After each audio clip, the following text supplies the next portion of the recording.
un invité de qualité. John, tu vas nous parler de quelque chose. De l'histoire des vagins. Enfin, l'utilité des vagins dans l'histoire. Oh Un là! petit peu des trucs comme ça. Mais John, c'est toujours ça a toujours été la spécialité à chaque fois. C'est vraiment dans le Ça, thème. c'est On ça. reste vraiment autour d'un seul thème et j'adore. Moi, Ça, j'adore. les croissants. Je voulais absolument être là. Alors, le tout premier vagin de l'histoire du monde du vivant est apparu il y a 150 millions d'années, donc avant que les religions nous disent ce qu'on a le droit de faire ou pas avec. Effectivement.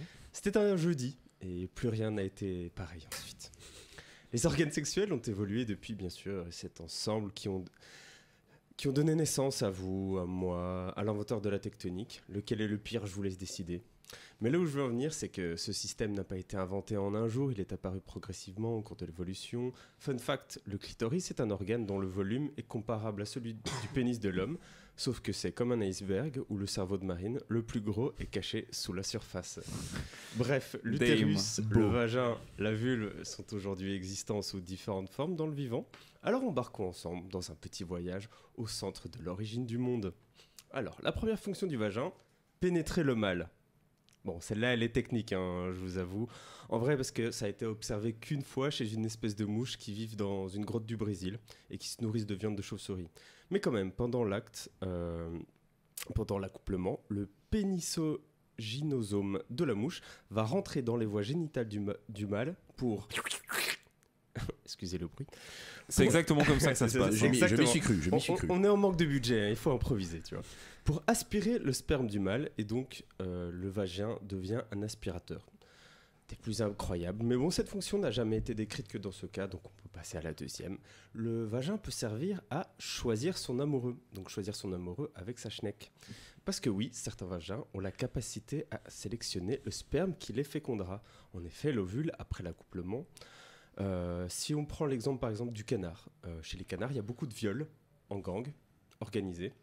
Ce n'est pas une blague. Les canards Non, mais on est captivé. Moi, c'est ça. Les canards font vraiment ça.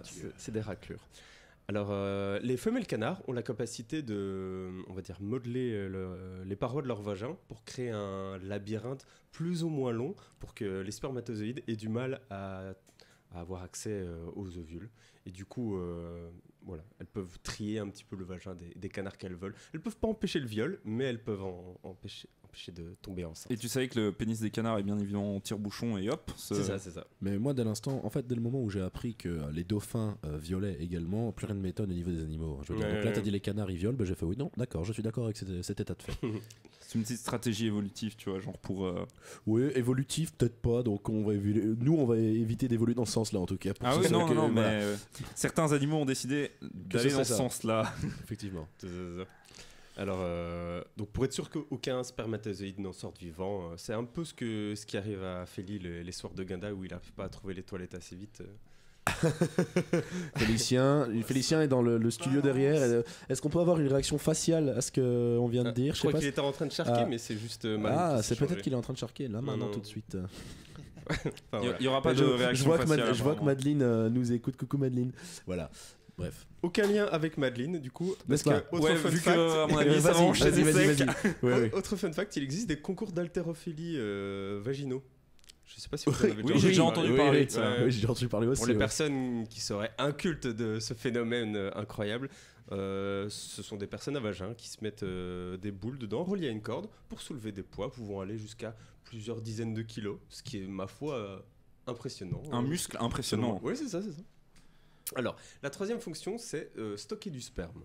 Alors vous me direz, chez beaucoup d'animaux, les spermatozoïdes survivent assez longtemps dans le corps de la femelle, et chez certaines espèces, comme le serpent, la tortue ou les fourmis, ils peuvent être stockés des mois, voire des années, dans les voies génitales de la femelle, ce qui est des années plutôt impressionnant au final. C'est un petit congélo, quoi. C'est vraiment son petit stock de transport, quoi. Voilà, c'est ça. En cas de coup dur. Et il y a donc parfois aussi des rangements pour stocker les différents spermes, les différents échantillons de sperme, pour choisir ensuite quel mâle fécondera les ovules. Par exemple, la mouche scatophage du fumier stocke le sperme dans 3 poches différentes, qu'elle classe par attractivité, pour utiliser la semence du plus attractif en premier. C'est une armorica, le truc. C'est ça, c'est ça. Donc, pour l'exemple, si Léo, Feli et Max couchent avec la même mouche scatophile de fumier, Vas-y. ce sera, Continue. ce sera évidemment le sperme de Léo qui sera utilisé en premier. Ah, mais non. Ça, c'est s'il se faisait des petits dégradés soins. Mais non, il a décidé de garder sa coupe d'hérisson. Qu'on bien lui fasse. Léo, c'est pour toi là. Là, c'est vraiment des conseils qui sont donnés. Là. Alors, la quatrième fonction, on peut l'utiliser pour faire passer de la cocaïne en Colombie. Bien sûr. Ah non, ça c'est pas une vraie utilité, mais c'est un cas avéré dans l'histoire. Donc c'est ça. Alors la vraie quatrième fonction, c'est que le vagin peut digérer le sperme. En effet, chez certains papillons, les femelles peuvent, avec les mâles qu'elles ne veulent pas avoir d'enfants, digérer le sperme. Alors j'approfondis un petit peu. Les mâles papillons encapsulent leurs spermatozoïdes dans des poches protectrices que l'on appelle spermatophores. En temps normal, cette coque est libéré dans la femelle et lorsqu'il arrive à destination, il s'ouvre. Cependant, les femelles peuvent dévier le voyage pour les envoyer dans une poche spécialisée, une sorte d'estomac vaginal spécialement dédié à ces destructions et que l'on appelle bursacopulatrix. On dirait un peu un sort d'Harry Potter pour faire avorter les sorcières en vérité. Hein, mais, alors la cinquième fonction, il permet de diminuer les dégâts faits lors de l'accouplement, parce qu'en effet, c'est rarement un acte romantique et plein de tendresse dans le monde du vivant.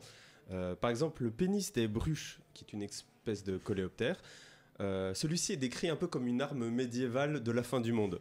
C'est une masse ornée de picots rétractables tranchants qu'ils enfoncent dans la femelle pour faire le plus de dégâts possible, pour l'empêcher de se reproduire avec d'autres mâles après l'accouplement. Un maximum de bonheur. Ouais, c'est ça. Mais du coup, les femelles bruches ont développé une armurerie vaginale pour compenser cette invasion qu'on qualifierait de russophone de leur vagin. Et je fais un peu de politique aussi, je dénonce. Ça dérape. Ça dérape. Et voilà. C'était 5 caractéristiques un peu folles du vagin dans le monde animal.